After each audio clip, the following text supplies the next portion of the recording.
Ini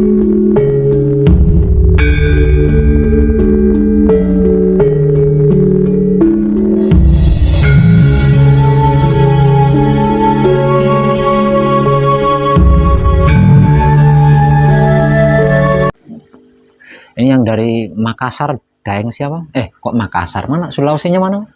Sulawesi Utara, Kota Mobagu. Mobagu. Iya. Kalau di sana Daeng atau apa itu? Enggak, di sana ada marganya Pak kalau di sana. Kalau Daeng itu Sulawesi Selatan. Ya. Kalau Mobagu apa itu? Kota Mobagu biasa aja, cuma ada marganya seperti. Jadi Pak saja ya? Iya. Cuma Pak saja gitu? Iya, Pak saja. Pak siapa? Pak Rusdin. Pak Rusdin. Ya. Berarti Pak Rusdin belum praktek ya di rumah? Belum. Cuma tahu nyimak sebentar terus nekat ke sini itu. Iya. Soalnya saya pikir-pikir kalau saya praktik sendiri nanti salah gitu. Walaupun dibaca di YouTube juga saya tidak yakin begitu. Kurang yakin gitu ya. Iya. Ya enggak apa-apa lah. Yang penting mau tidak cepat gitu ya, yang penting. Dinikmati aja prosesnya gimana.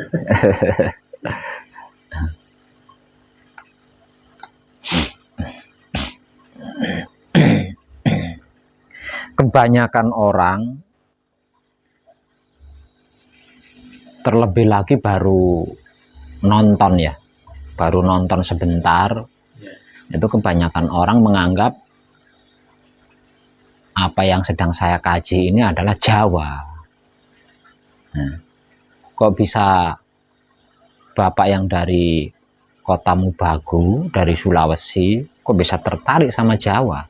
Apa enggak menganggap Jawa? Iya, enggak. Apa itu yang membuat Bapak tertarik itu?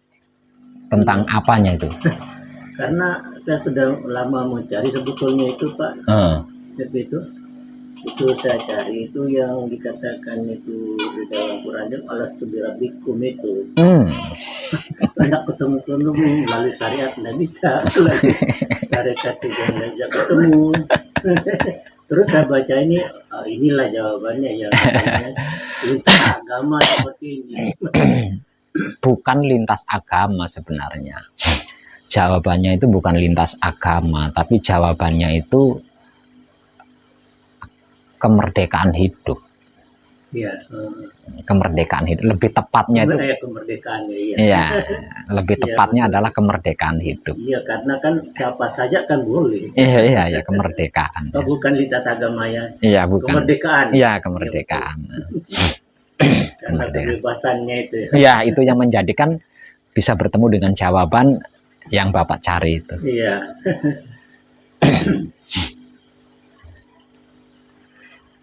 Kalau yang dari Kendal sudah praktek di rumah? Sudah, ya. Yang dari Mojokerto juga sudah? Baru menghafal. Oh, baru menghafal. Berarti panjenengan belum praktek di rumah, kan sama seperti bapaknya ini ya. Nah, kalau yang dari Bali sudah? Sudah. Tapi sebenarnya itu enggak terlampau penting sih ya. Mau dari awal atau dari nol atau sudah menyelesaikan dasarnya di rumah, itu enggak terlampau penting. Yang penting itu mau mengalami prosesnya gitu. Kalau dari nol kan prosesnya lama ya kan, kalau dari nol. Nah, kalau dasarnya sudah diselesaikan di rumah kan prosesnya sebentar. Itu yang terpenting itu mau itu gitu. Udah dari awal bermula dari nol, minta cepat karena ada pekerjaan, karena ini yang gawatnya kan itu. Ada juga yang sudah menyelesaikan dasarnya dari rumah karena pernah mendengar butuh 4 hari saja kalau dasarnya sudah diselesaikan di rumah. Saya hanya butuh 4 hari saja untuk menemani. Tapi perjalanan 1 hari 1 malam dari rumah itu udah dihitung itu. udah dihitung. Ada yang seperti itu. Nah, ini yang sebenarnya hal-hal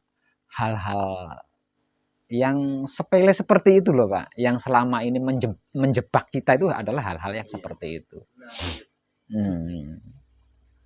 Tapi panjenengan semua ndak gagal paham kan menerima informasi dari saya?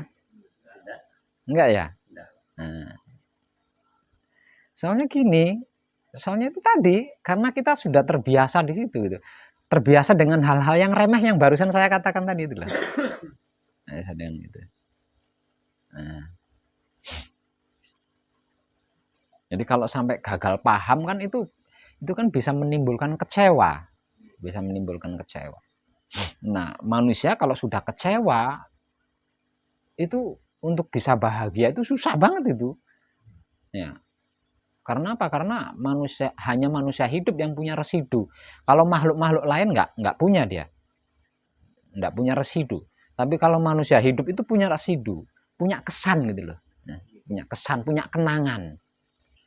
Nah, kesan, residu, kenangan. Nah, yang paling sulit itu adalah sakit hati atau kecewa itu tadi. Itu susah banget itu.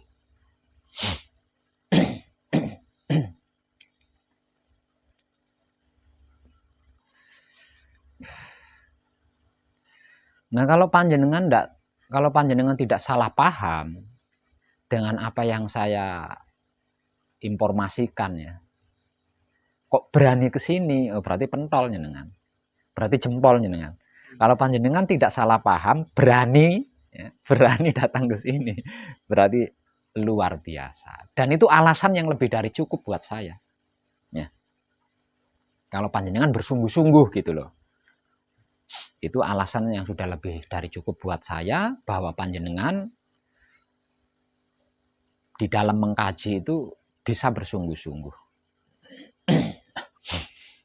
Soalnya yang nyaris tidak pernah dikaji oleh manusia hidup itu apapun keyakinannya itu ya. Apapun keyakinannya. Yang nyaris tidak pernah dikaji itu adalah tentang laku murni raganya dan laku suci jiwanya. Jadi manusia hidup itu hanya punya dua laku saja. Karena manusia hidup itu terdiri dari dua hal.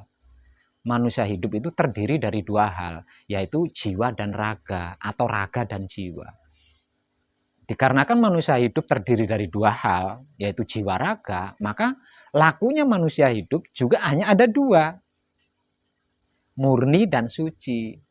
Murni raganya, suci jiwanya. Ini nyaris tidak dilakukan oleh hampir setiap manusia hidup. Nyaris tidak pernah dilakukan. Apapun itu loh ya. Apapun itu agamanya, apapun itu keyakinannya.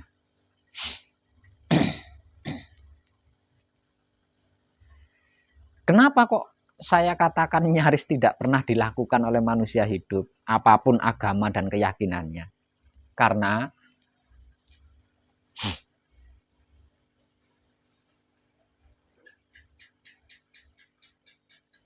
doa apapun yang kita lakukan itu doa kelas bisnis. Sistemnya cari keuntungan. Sistem dagang mencari keuntungan.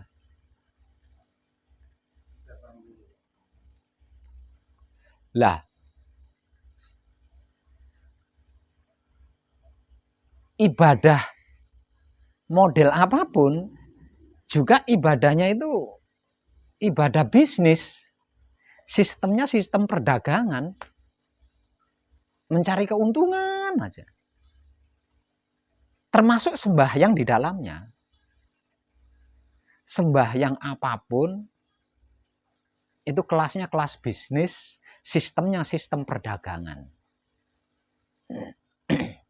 Nah, kalau sudah seperti itu, kapan murninya raga? raga kita ini kapan murninya?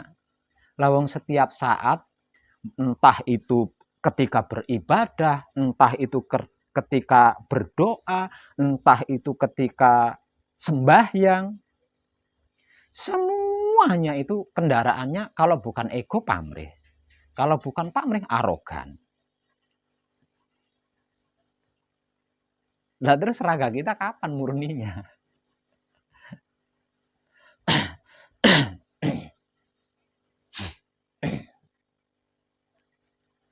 Kalau tidak berbisnis,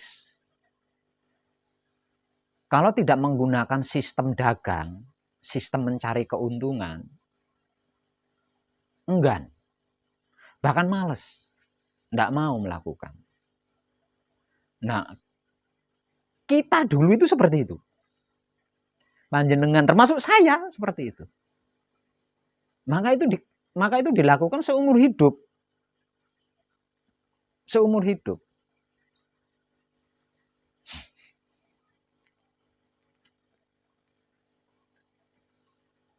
Bahkan Tuhan dipolitiki. Kalau tidak berpolitik keyakinan kepada Tuhan, berpolitik adat sama Tuhan. Kalau tidak berpolitik adat sama Tuhan, berpolitik ekonomi. Kalau tidak berpolitik ekonomi sama Tuhan, berpolitik ilmu.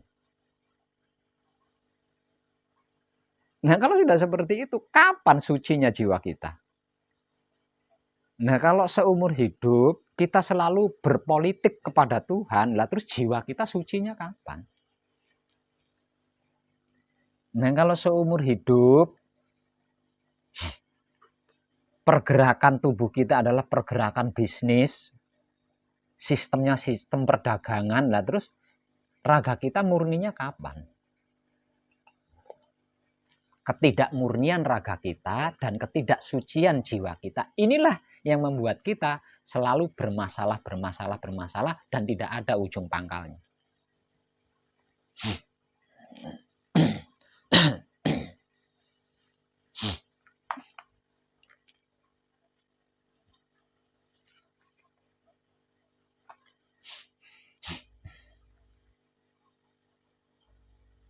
Bisnis dengan sistem perdagangan. Seperti apa Pak Web?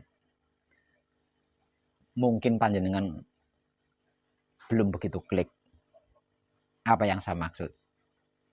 Panjenengan paham, saya yakin jenengan paham. Tapi saya juga yakin jenengan kurang klik di situ.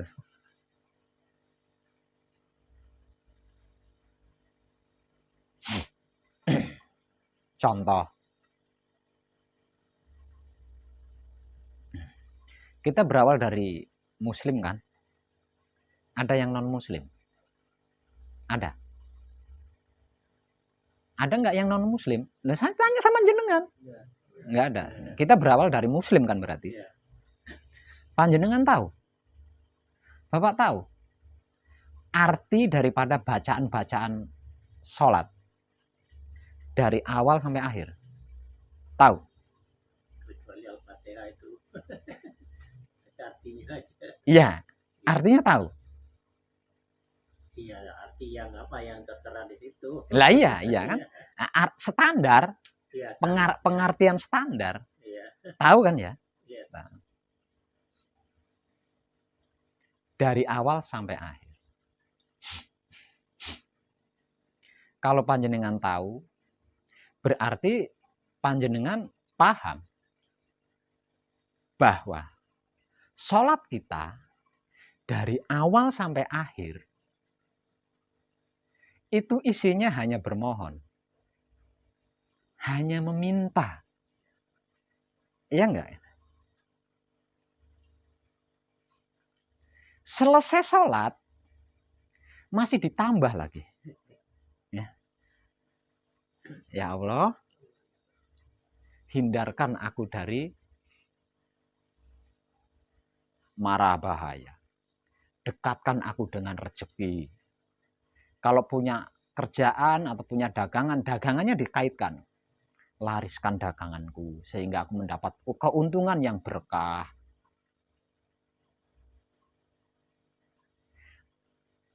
Kira-kira itu bisnis bukan? Kira-kira itu sistem perdagangan nggak? Mengharapkan imbalan. Karena kita muslim jadi kita berbicara muslim ya. Tapi non muslim juga sama gitu. Sama seperti itu sama. Jadi ini mencari keuntungan terus. Ibadah, bentuk ibadah apapun yang kita lakukan itu kita selalu mencari keuntungan di situ. Jadi kita itu terkesan menjual bentuk ibadah kita kepada Tuhan dan Tuhan membelinya dengan apa yang kita inginkan. Apa yang kita mau. Dan banyak seperti itu. Semua. Bisa saya katakan semua.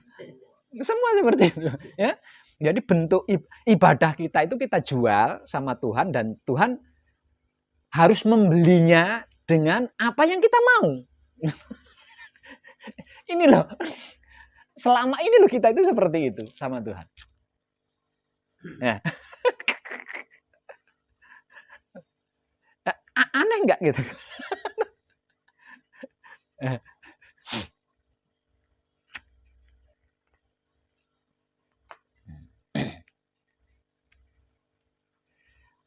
Sampai-sampai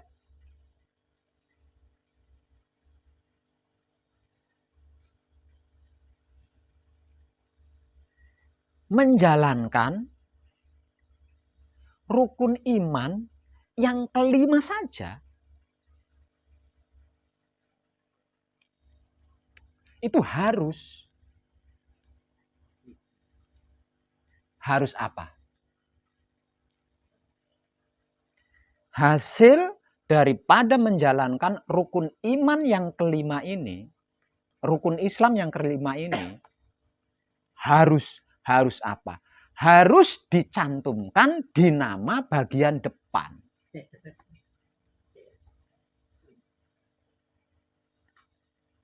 Iya.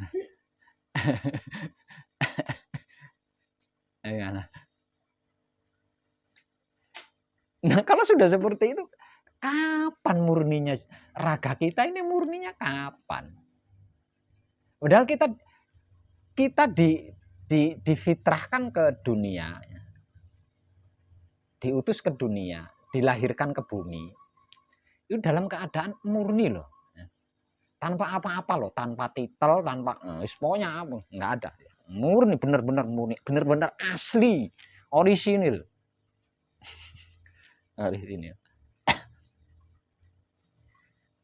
Itu bisa bertarung loh itu. Kalau sampai hasil menjalankan rukun Islam kelima ini tidak disebutkan di bagian depan namanya, bisa berantem loh itu. Bisa berantem loh.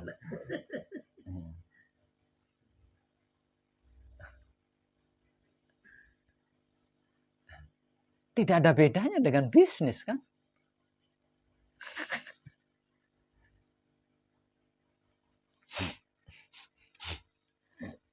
Nah, selama ini kita itu seperti itu.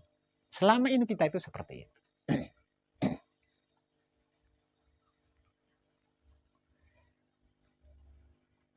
Ketika bermasalah, sebagai seorang muslim, kan diharamkan mencari solusi kepada dukun, diharamkan kan. Sebagai seorang muslim ketika bermasalah mencari jalan keluar kepada dukun itu kan diharamkan. Harus ketemu kiai, mencarinya harus kepada kiai, mencari solusinya harus kepada kiai, meminta solusinya harus pada kiai, minimal ustadz. Kira-kira gitu enggak?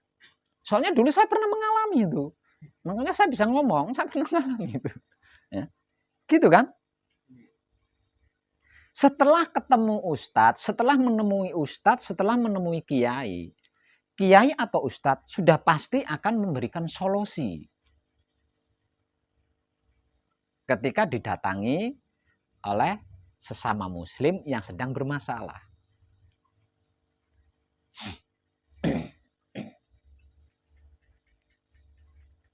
Solusinya, semisal contoh, saya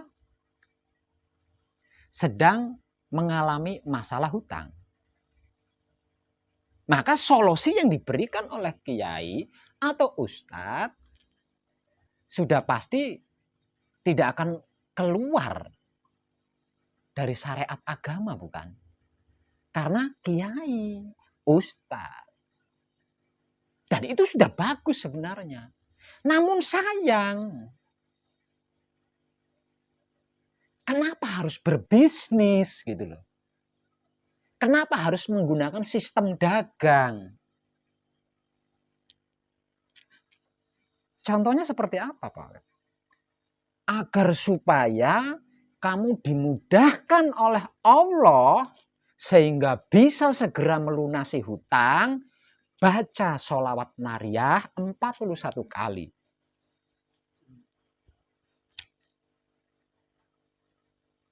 Atau baca surat Al-Ikhlas 21 kali.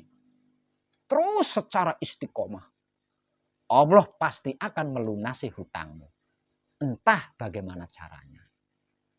Kenapa harus seperti itu? Gitu loh. Kenapa harus berbisnis? Kenapa harus menggunakan sistem dagang?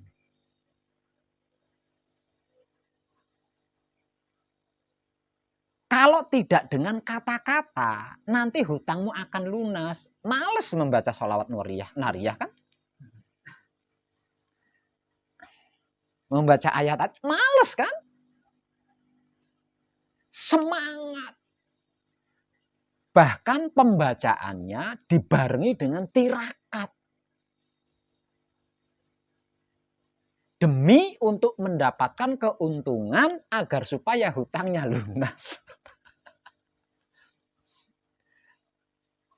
Nah, cara kita bertuhan selama ini seperti itu loh. Caranya kita bertuhan itu selama ini seperti itu. Makanya saya katakan apapun bentuk ibadahnya,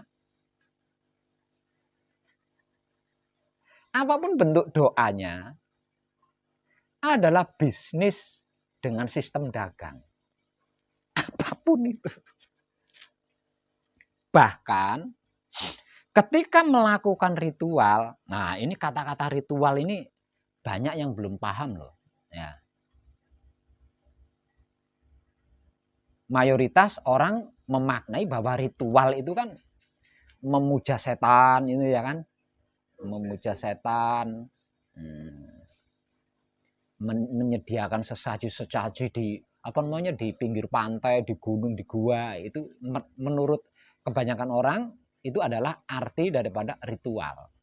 Padahal ritual itu adalah bentuk menyembah Tuhan. Termasuk sholat itu ritual. Nah, sholat, sembahyang itu ritual. Ya. Lah kebanyakan orang kan yang mengartikan ritual itu kan yang berbaur mistis gitu kan, berhubungan dengan setan-setan. Benar enggak? Ritual itu adalah perilaku atau perbuatan menyembah Tuhan lah. Apapun bentuknya, termasuk sholat, termasuk sembahyang. Bahkan ketika melakukan ritual, semakin mewah ritualnya, semakin mahal ritualnya, semakin lama ritualnya, semakin banyak berkah atau anugerah yang akan kita dapatkan dari Tuhan. Apa enggak bisnis tuh? Sistemnya apa enggak sistem dagang tuh?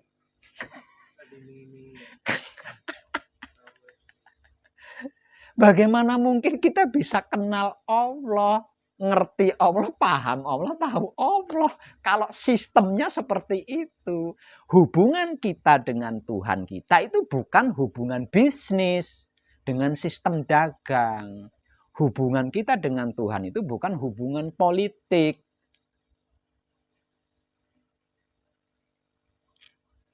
Apa enggak gawat? Kalau tidak seperti itu, males, enggak mau melakukan, enggak mau melakukan.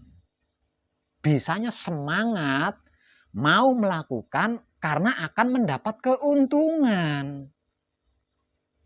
Kalau enggak menguntungkan, tidak mendapat keuntungan, enggan, bahkan tidak mau sama sekali melakukannya.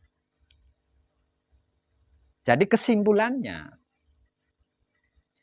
kita hanya mau menyapa Tuhan, mendekati Tuhan ketika kita sedang dalam kepentingan. Di saat punya masalah saja.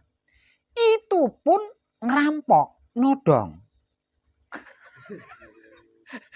Itu pun ngerampok, nodong.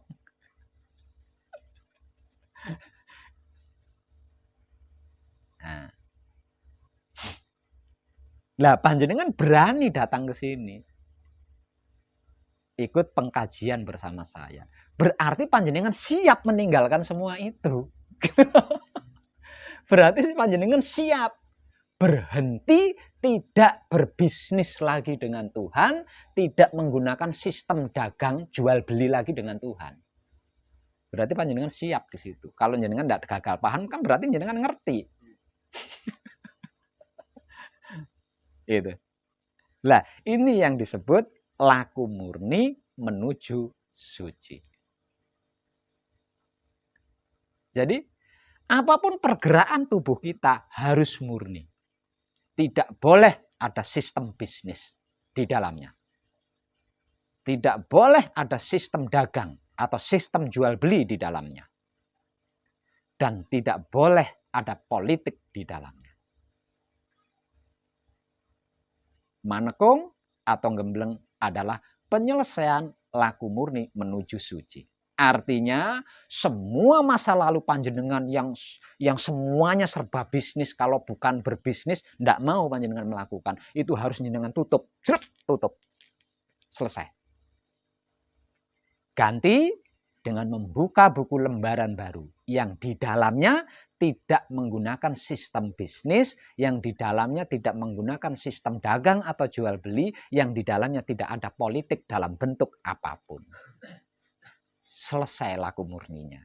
Nah, kalau laku murninya selesai, artinya raganya ini murni, baru bisa mencapai sucinya diri. Lah, dengan kesucian diri yang dibungkus raga murni, baru bisa mencapai manunggal jati.